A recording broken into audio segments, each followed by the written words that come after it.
Okay, guys. So I'm going to go over all of your everything you need for the cultural regions for North America right fast. Um, there we go. You guys can see the air conditioner. Sorry. All right. So it's a really quick thing that we're going to go through. I'll just share it this way. All right. From the beginning, here we go. Let me as far away as possible. Okay, so there are 8 major regions that we're going to talk about and that we look at for the United States. There are technically 2 more regions that are the Arctic and the subarctic, which are up here, but we will not discuss those because they don't hold that much relevance for the United States. The first one that we'll talk about is the Northwest Coast. And whenever we did this activity together, if we were able to do it, I think 2 classes, maybe 3 were able to actually do this. We paired off each of these pictures with a particular section, with a particular region. So we're going to go through these right fast. Here are the actual placards. All right, so here we go. So the Northwest Coast. The Northwest Coast natives were big on hunting seals and other aquatic life such as that. And so they had to come up with harpoons and weapons that were strong enough, sturdy enough to actually take down those animals. They had bark capes. So these are bags. They made clothes. They made just about everything out of some kind of bark. They made these capes to keep them warm, and they also made full-on houses. So their houses were actually very well constructed because they had to be to live in the Northwest. Let me make sure. Sorry, I'm checking a message. Okay. The other thing that is prominent about the Northwest culture is we see totem poles in the Northwest. You don't see actual real life totem poles in many of the other regions. This is the one that made it famous. And, you know, when you think about Native Americans, you generally think of totem poles. This is where that came from. All right, here we go. California Intermountain. So when we were looking at this, we said the redwood bark shelter. That is kind of your hint of which one this goes to, because redwoods really only grow in one area out on the West Coast, and California is the most famous for that. So you've got these teepee-like structures, but they're made completely out of bark. They aren't necessarily,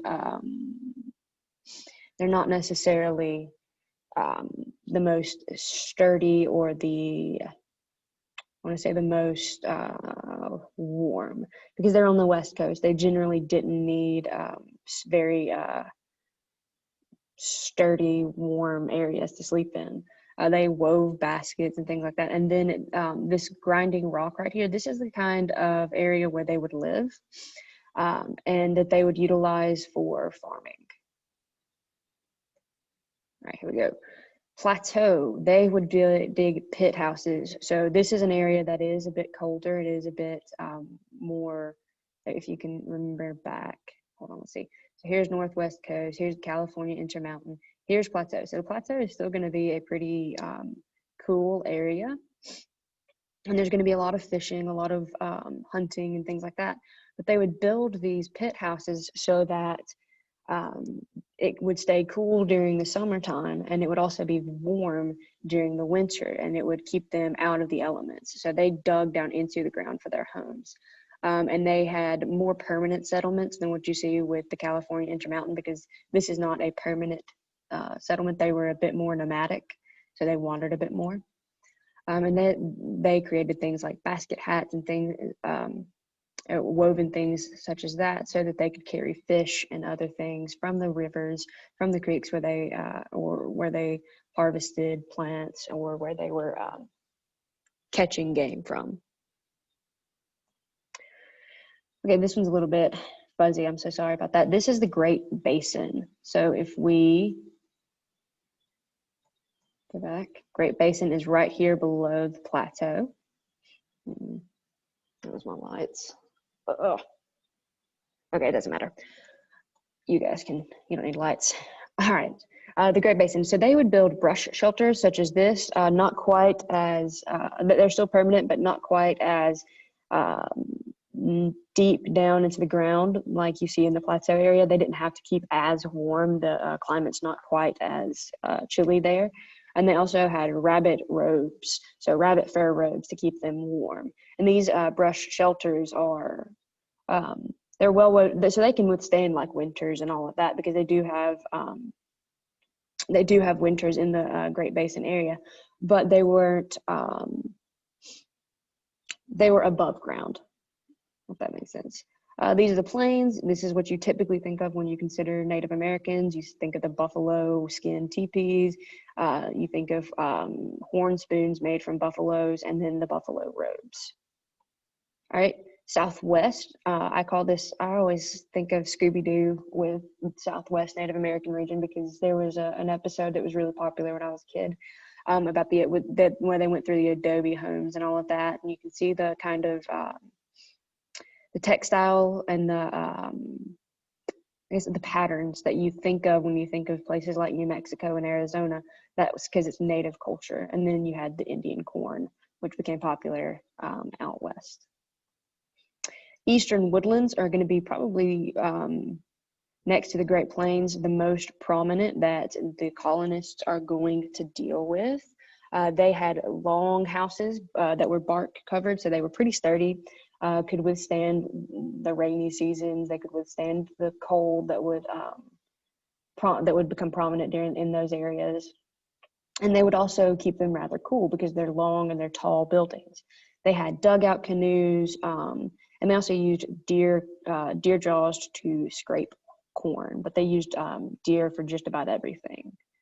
Clothing, food, they used them as tools, all of that. This is the southeast. So you've got platform houses because they needed to be up off the ground so that because it's the south and there are a lot of swamp areas. So they needed it to be up off the ground so that during the rainy season, they would be fine. And you could sleep outside like this because it was quite warm. It's quite warm everywhere. Earth mounds, there are mounds all over the area, especially living in Alabama. There's a few down in Coleman that are, there's a few old Indian burial grounds down there, and then there's Moundville, which is the more impressive one. But they built these pyramid-like structures, but they built it out of the ground. And then they were farmers as well. Okay, that is the end of that slideshow. And then guess what? We have another one. Yay. This one's going to go through a bit more of the particulars of it. So same cultural regions. These are the two that we don't deal with, the Arctic and the subarctic. Okay, keep going. When Europeans first arrived in America, they noticed that the natives were extremely diverse. Their different cultures were developed based on the environments that they lived in, and they broke them into cultural regions. We talked about this in class. A cultural region is a geographic region which shares similar physical terrains, natural resources, and cultural characteristics. So, 3 characteristics of cultural regions: physical terrain, natural resources, and their culture. Physical terrain, climate and landforms. So places like the swamps, like what we see in southeast, harsh winters like what you see in the northwest, and then deserts like what you would see in the Great Plains, the Great Basin, and the southwest. Southeast is where the swamps are. Sorry. Natural resources is plant and animal life. So buffalo for the Plains Indians, cacti for the Southwest natives, and then pine trees for Eastern woodlands and Southeast. Culture, everything that makes up the way of life of a people. So their shelter, which like this is a pit house like what we see in the plateau. This is a buffalo skin tent like what we see in the plains. They have tools, language, clothing. This is what you would see for the Arctic and the subarctic. More clothing, the arts that they had, like the totem poles, and then their religions. And then I don't let's see, government types. Yes, because the natives did have not necessarily government like as we think of it, but they did have ruling bodies. Okay. All right, here's the map again. 10. We only talk about 8. All right, here we go. Like we said earlier, here's the plains. This is going to be the southeast. We won't talk about the Arctic. We will talk about the northwest coast. Here's the southwest, eastern woodlands. We won't talk about the subarctic. Here is plateau, and here is California Intermountain. We're going to skip through this because we are not going to talk about it. All right, northwest coast, physical terrain. They lived on a narrow coastal region, so a lot of smaller populations, a lot of cool and damp climates with mild, wet winters and very cool summers. They had thick forests, many rivers, mountains, evergreens, that kind of stuff. Think of Seattle and Oregon up here. Natural resources, lots of food sources. They had seals, sea lions, and fish, salmon, halibut, herring, cod, flounder, tons of it. They also had hunted whales. So usually when you think about Inuits, or you think about what we used to say Eskimos, the people who lived up in Alaska, that's these individuals. They hunted whales, they had to hunt sea lions and seals for food sources, but they also used the blubber from the whales and from the sea lions and seals for other things as well. They also hunted the deer that were up there, elk, and bears and mountain goats. And then they learned to dry their meat and fish to preserve them. Oh, I can't read all of that. Okay, here we go. So I talked about their totem poles, and they were very artistic in everything that they did. So their boats and their dugout canoes and their tools all had some kind of art form to them. It's really beautiful stuff. Really, they used paints and colorful. They were more artistic than some of the other cultures that we'll look at. Plateau. Physical terrain is a high plateau region surrounded by desert and mountains. They had a lot of rivers. They had the Columbia River, the Fraser River that runs through here and out into the Pacific Ocean. So you've got tons and tons of water sources. Their natural resources are small game, wild plants that they would harvest. They have fish, and then large game in the mountains like elk, deer, mountain sheep, etc. I think bear as well. Okay, here, go back. Here are the plateau houses. This is a more elaborate pit house, but they would dig down underneath as well. And I think that this one is technically going to count in as a little bit of the Great Basin as well.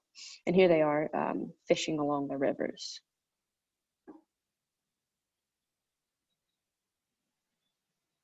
You know what? This says plateau, but this is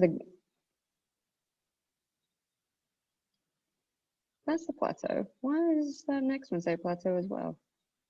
I don't know. That's the plateau. Okay, here's the Great Basin. For whatever reason, I think it's just putting them together because they are pretty much the same thing. They had sparse vegetation, very little resources in this area, small game, and they were mostly foragers. It's very dry. It's surrounded by mountains, plateaus, and deserts. So if you think about like Arizona, Nevada, I mean, Arizona's down here, but you think about Nevada and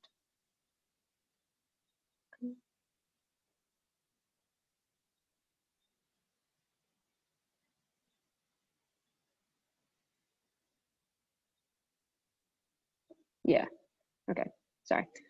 You think about the deserts of the U.S., so very little happening there. There weren't that many natives who actually settled in this region. California Intermountain. They have mountain ranges and Pacific coastal regions, forest and deserts. They had mild climate with many warm days and varied rainfall. So it's California. Sometimes they have rain, sometimes they don't.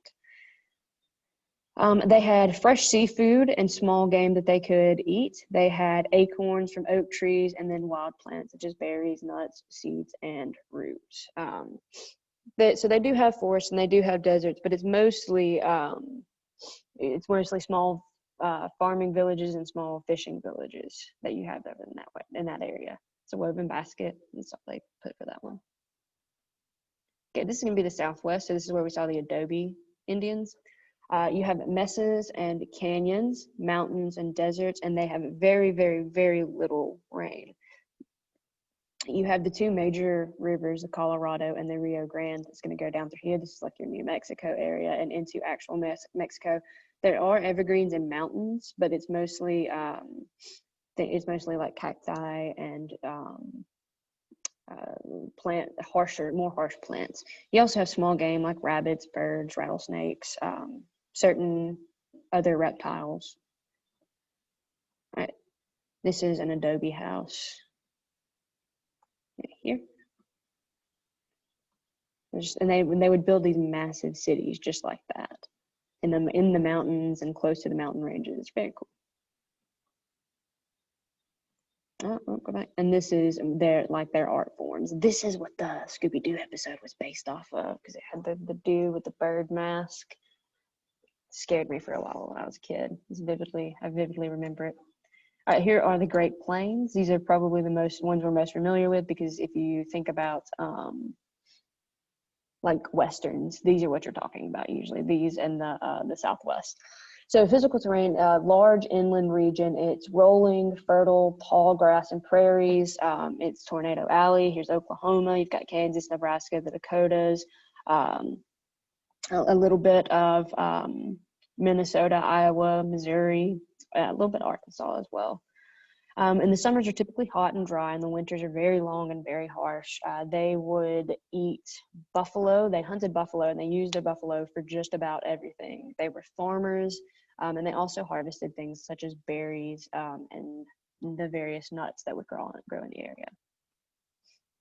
All right, so like I said, typical Native American village, teepees. They had horses. They had what you think of when you think of Native Americans.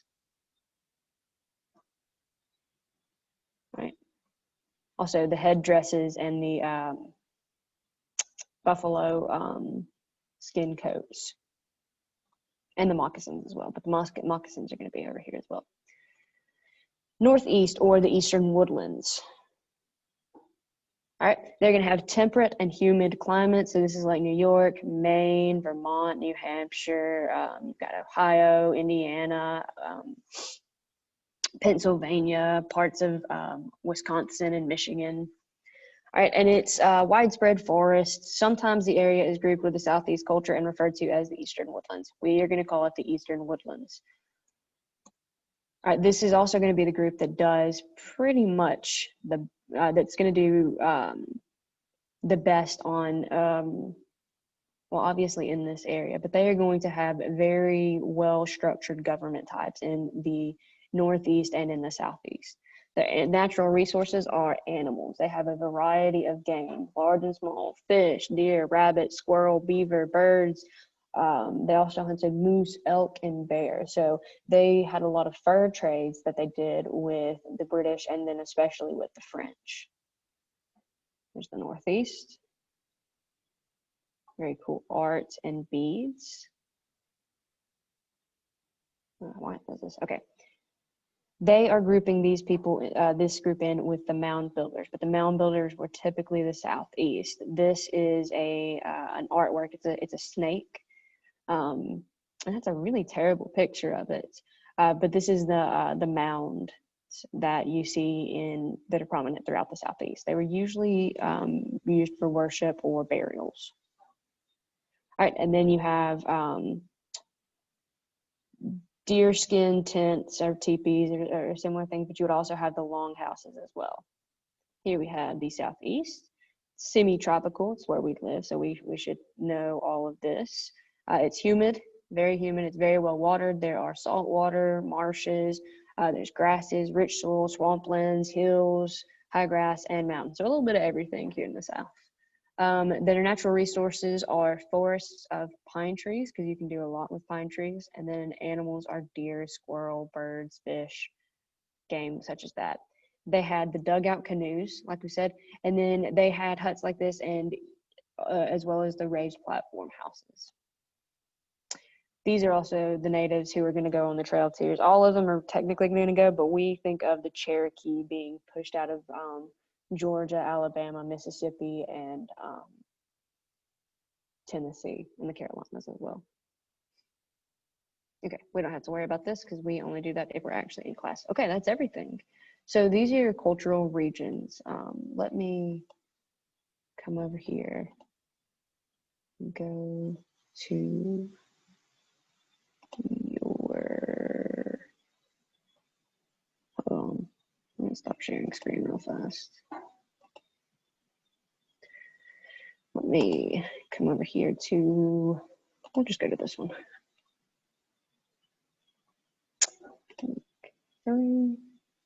Okay.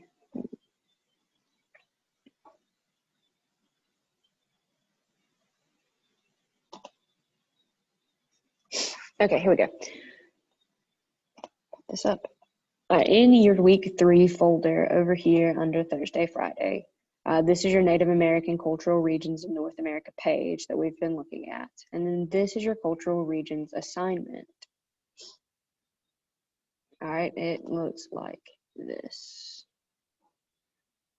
Oh, I wish you could turn it. I'm just going to look at it on the page, on the actual page. Oh, I'm trying not to sneeze, I'm sorry.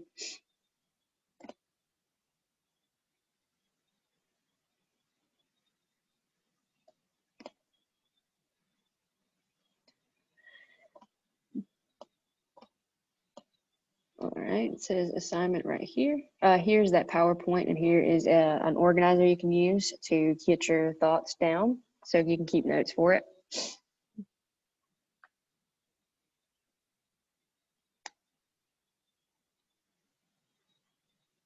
Need the Jeopardy theme playing behind me. Okay, here's your assignment. So you guys are creating an annotated diagram. So you're basically drawing something. And it's showing how the American Indians in one cultural region adapted to their environment. So you're going to choose one of the 8 that we just talked about, either one of these 8: Northwest Coast, California, Plateau, Great Basin, Southwest Plains, Southeast or Eastern Woodlands. Choose one, just the one. All right, so you choose one of those. That's one. And then you're going to basically draw out their environment. So you're going to draw 2 examples of the land and the climate. So here you see the forest and the sea. You're going to have at least 3 adaptations made by American Indians to their environment. So here we have the plank houses made from cedar trees, have a wooden harpoon for seal hunting, and then the bark capes made from cedar trees. And then you're going to label those things. So this is an example for the Northwest Coast. You can see the forest, you can see the forest covering. Here's the label for that. You can see the water, and it's near the sea. You see the boat, so you know that's water. All right, then you see that he is wearing some kind of a bark cape. You can see the harpoon right here, and then you can see the house. This is what you guys are doing. You cannot use Northwest Coast because it's already been done right here. So you're going to need to choose one of the others. That leaves you 7 to choose from. It's super easy, super quick to do. You can draw this out on a separate sheet of paper, or you can do this like on Microsoft Paint or something along those lines. It's up to you on that. But that is everything. Let me stop the share real fast. All right, that's everything. I will post a Monday video for you guys, and oh, my eyes look creepy as all get out. Jeez, I'm sorry, Black Panther. I've got to get rid of you for just a second because it's driving me insane. Okay, there we go. So you guys will have a Monday video, even though we don't have technically have school on Monday. You guys will not have an assignment for Monday, but you do need to watch the video because I'm going to explain everything that we're going to do for that week. Also, remember that all assignments, when they're assigned, So they're due the Monday following that week. So everything for this week would be due on Monday the 7th. But I'm going to give you guys a little bit of an extension because some of this got out a little bit later than I had anticipated. But everything is always due on Mondays. So if you have questions about that, wait until Mondays. Also, I'm grading on Mondays as well. So as things come in, I will start grading them on Monday. So if you haven't got a grade in something but you've done it, just give it some time and let me catch up with it. All right. That is everything. I hope you guys have a marvelous weekend, and I will see you guys all on Monday.